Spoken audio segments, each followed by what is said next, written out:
Greatness isn't given to you at the start of any game. It has to be earned over the course of play. So in order to obtain greatness, you have to have enough courage to saddle up and start playing. Otherwise, you have already been defeated, and you never even moved a piece along the board. Greetings and welcome back to Checkpoint Gaming, Checkers. With this episode, we will be going over tournaments. During a tournament, besides the means of winning addressed in the previous episode, a player is able to win a game if their opponent resigns, forfeits, or fails to reach the time control if clocks are being used in the tournament. For a game to be a draw, both players will need to agree to such a result during the game itself. A draw is also to be declared when any of the following occurs. First is if, during any point during the game, a player demonstrates that the next move will result in the same position occurring for the third time during the game to the satisfaction of the referee. And second is if, during any point during the game, a player demonstrates that both of the following conditions hold true to the satisfaction of the referee. These conditions are that neither player is able to advance an uncrowned checker forward to the home row during their 40 previous moves, accompanied by the fact that no pieces have been removed from the board during the player's previous 40 moves. When it comes to that of the drafts clock, it refers to the clock that possesses two time displays that are connected to each other in such a way where only one of these displays are able to run at any given time. Once a player presses the button that is found above the clock on their given side, it will cause the display of the other player to start and is known as pressing their clock. So basically, a chess clock is being used. On top of this, both analog and digital clocks are able to be used in a game. When these rules refer to a clock, it's in reference to one of these two given time displays. And in reference to a flag fall, it's in reference to the expiration of the allotted time that was granted to a given player. With the score sheet, it is in reference to a piece of paper that is used for the recording of a game during a tournament. In addition to this, the score sheets are considered to be the property of the event's organizer. During the course of the tournament, either player is able to adjust their given pieces that remain upon the board so that they're properly aligned within their given square. This can be done at any time during a game as long as they tell their opponent what their intention is. But without this adjustment warning given to the opponent, if the player touches a piece on their turn, then they will have to play said piece. But if the piece isn't legally able to be played, then they're to receive a warning for the first offense and then punished by having them forfeit with any subsequent actions. And if any part of a playable checker is placed over a corner of a board square in which it is situated, then the move will have to be completed in that given direction. If a player engages in a false, improper, or illegal move, they're to be warned the first time that they do so with the move that they just made being recalled.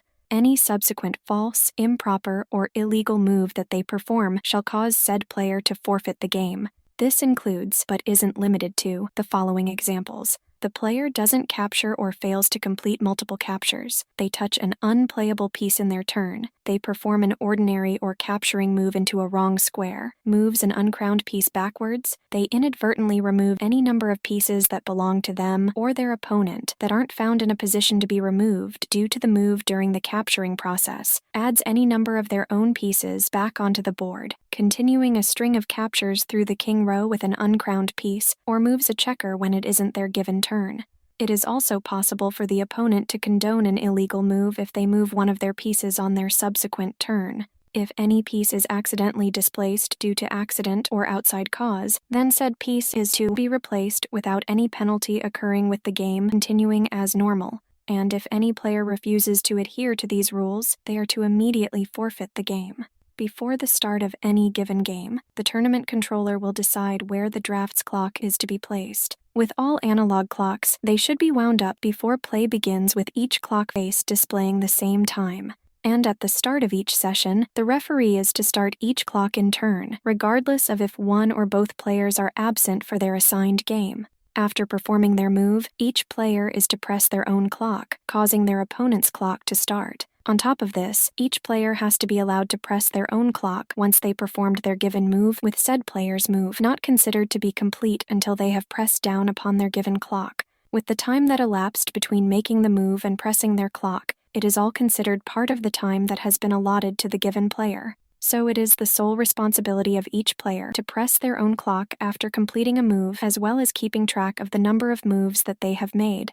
But if they fail to do this, no warning is to be given to said player, particularly from a third party.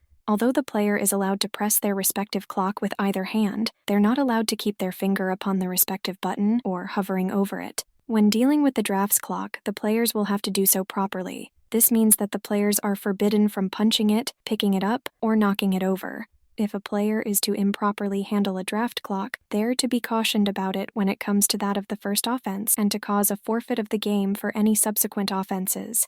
With any indication that the clocks give, they are considered conclusive when there is an absence of any evident defects. But if a drafts clock possesses an evident defect, then it is to be replaced with the tournament director replacing the clock and establish the times found on the players' respective clocks to the best of their judgment. Regarding the flags, if both of them fall and it is impossible to determine which flag fell first, then the game is to continue under normal conditions. Other than having to go to the bathroom or take a smoking break, players are not allowed to walk away from the board as their game is still going on. In either situation, the clocks are to be kept running, and if it has been determined that a player is unable to use the clock, then an assistant can be provided to said player in order to perform this operation on their behalf, as long as said assistant has been approved by the tournament controller. When the drafts clock is being used, then each player will have to make either a minimum number of moves or all of them within the time that has been allotted to the player. With the flag, each clock possesses one of them. It is small in size, it is found on the clock face, it will rise up during the last few minutes of the game, and it will fall on the hour, denoting the time control with all time controls being specified in advance. With these time controls, the following are to be implemented during tournament play. The first time control is that of 30 moves per hour for the first hour. The second time control is that of 15 moves for every succeeding half hour. With the conclusion of the first time control, the player connected with the light-colored pieces is to reset both clocks by 30 minutes, with this action being repeated for every subsequent time control period. When it comes to that of time a player has saved during a given period of play, it is to be added to their available time found in the next time period. Once a flag falls, the rules addressed earlier connected with time controls are to be checked. For a flag to be considered fallen, it will have to be observed by the tournament director or when either player makes a valid claim to that effect. And if a player doesn't perform the prescribed number of moves within the time that has been allotted to them, then said player is to have lost said game, regardless of what their board positioning looks like. If a player isn't present at the start of a given session, their opponent is to start their respective clock, which is to be done in consultation with the tournament controller. So the player whose turn it is to play is to have their clock start at the beginning of the given game, and if the player arrives to the game before an hour has elapsed, then they're allowed to play the game, but with the time that is available to them be reduced in accordance with their absence. However, if the absent player arrives after their flag has fallen, then they have forfeited the game in question. And if the player arrives after their flag has fallen for a second time, that is 2 hours after the scheduled time, then said player is to have forfeited both games. But if both players are absent for the start of the game, then 2 clocks are to be started, one for each player. If both players remain absent for the game, then both players are to receive no points for that given game. If a situation arises when a game needs to be interrupted, then only the tournament controller is allowed to stop both player clocks. And when a problem arises, a player will have to obtain assistance from the tournament controller. If the tournament controller stops the clock so that they can deal with an issue, then it is up to the tournament controller to decide when the game is to restart.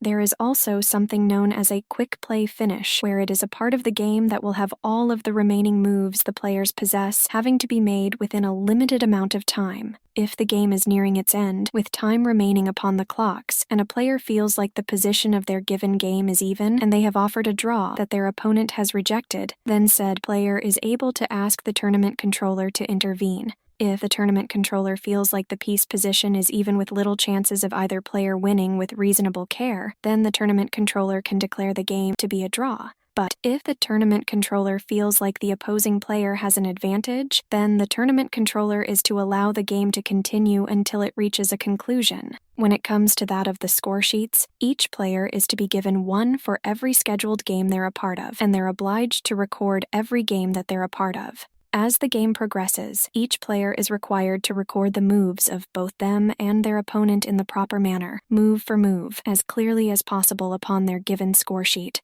Although the players are allowed to reply to their opponent's move before they record it, they will have to record their own moves before they're allowed to perform another one. With the placement of the score sheet upon the table, it is to be done in such a way so that the referee is able to see it throughout the course of the game. If a player would like to verify their record by comparing it against that of their opponent, they will have to inform the tournament controller of the situation, and if approved, the player will have to do so on their own playtime. Whenever a draw is offered, both players will have to record it upon their given score sheet. At the conclusion of any given round, each player is to give the referee a signed copy of each game they played, with the result being listed along with each score sheet being signed by both players. But if a player fails to hand in a completed and signed copy of their score sheet at the conclusion of a round, then they're to receive no points for that given round. Yes, bureaucracy can be a pain, but it has its value. In situations where a player is unable to keep score due to medical reasons, then an assistant can be provided to said player as long as said assistant has been approved by the tournament controller. Their clock is to also be adjusted by the referee in a way that is equitable.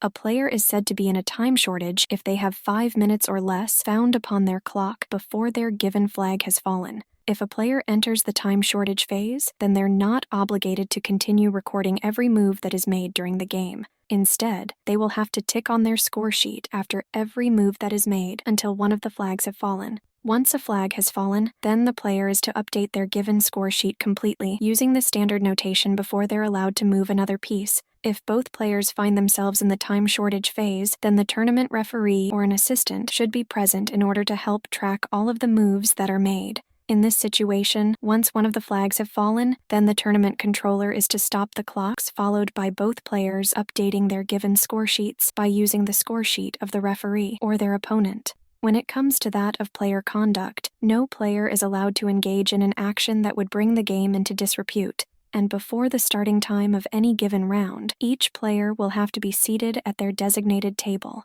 During the course of the tournament, a player is able to call a tournament controller in order to rule upon a game rule, procedure, or conduct. From there, the tournament controller will have to establish the facts of the game in question. It'll also be inappropriate for an extended discussion to occur between the players and the tournament controller. Players are forbidden from leaving their given board when it is their turn to perform a move unless the tournament controller gives them permission to do so. Players are also not allowed to walk or stand around the play area in order to view other games being played. When a player has finished their given games, they are considered to be spectators. Players are also forbidden to leave the play venue without permission from the tournament controller. With the play venue, it is defined as the play area, restrooms, refreshment area, smoking area, and any other place as designated by the tournament controller. For those who wish to offer a draw, they will have to do so after performing their own move with no conditions being attached. The draw offer is also to be noted upon each player's score sheet. Once an offer has been made, it can't be withdrawn and remains valid until the opposing player accepts it, rejects it orally, or rejects it by moving one of their pieces. If the first draw offer was declined, then it would be improper to make another draw offer unless the opposing player has since made a draw offer or the position has subsequently changed. Players are not allowed to use any notes, sources of information, advice, or to analyze another board. Players are also forbidden from distracting or otherwise annoying their opponent in any manner. This includes making unreasonable claims or to repeatedly make a draw offer. Basically, don't be an asshole. During the course of the game, players are forbidden from addressing any other person unless it is the tournament controller. When using the score sheet, only use it to record the moves, the times found upon the clocks, any draw offers, and any other relevant data. Players are also not allowed to engage in collusion to either fix or throw a game, whether before or during the game itself, in order to manipulate the prize money, title norms, ratings, or any other purpose, and can lead to severe sanctions if done, which includes being banned from participating in future events. A player that has lost a game is to stop their given clock immediately, with it being frowned upon to abandon a lost position without resigning. Players are also forbidden to analyze a finished game found within the playing area or to bring in mobile phones or other electronic devices that are meant for purposes of communication that haven't been authorized by the tournament controller into the venue. If a player's mobile phone or communication device goes off while in the venue during play, they're to lose the game that they're currently playing. And if a player continues to not abide by the tournament rules, then they're to be penalized by losing the game. When it comes to that of spectators, they don't have any special privileges and will have to adhere to the instructions of the tournament controller at all times. They can also be confined to that of a certain area of the venue. Spectators will have to remain quiet while any play is being performed, as well as not being allowed to interfere with a play or to annoy or distract the players, and they cannot engage in conversations with players during the interval found between the first and second game of a round. Although it is possible for spectators to point out irregularities to the tournament controller, they will have to do so in a manner that isn't heard or noticed by the players. But with that said, they can't make claims on a player's behalf. Spectators also can't analyze games that are ongoing through the use of physical boards or electronic devices without permission from the referee. Spectators also can't bring in mobile phones or other electronic communication devices into the venue without permission from the tournament controller. And if a spectator refuses to abide by the directions given to them by the tournament controller, it will result in their expulsion from the venue. But what do you expect if the spectators choose to not behave themselves? Regarding the tournament controller, they are responsible for ensuring that the rules are strictly followed and is bound by the official rules, procedures, and policies of the tournament. They're to act in the best interest of the tournament and are to ensure that the equipment that is being used is of sufficient quality, a good playing environment is maintained, and the players are not disturbed. The tournament controller is also able to appoint assistants as needed to help them perform their given duties, to accept and list entries, and to familiarize players with the playing facility and tournament conditions, to prepare pairings, display wall charts, to rule on disputes and enforce such decisions, to collect player scores, and to report and forward tournament results and fees to the sponsoring organization. The tournament controller is to decide upon the player seating arrangement, as well as to oversee the opening of ballots if they're being used, and to ensure that all of the clocks are started at the prescribed time for the commencement of a round. They are responsible for the supervision of the competition, observe the games, especially those that see players short on time, enforce decisions that have been made, impose penalties upon players when appropriate, and to intervene in games except for those described by the rules. The tournament controller also refrains from informing a player that their opponent has completed a move or that the player has yet to press their given clock.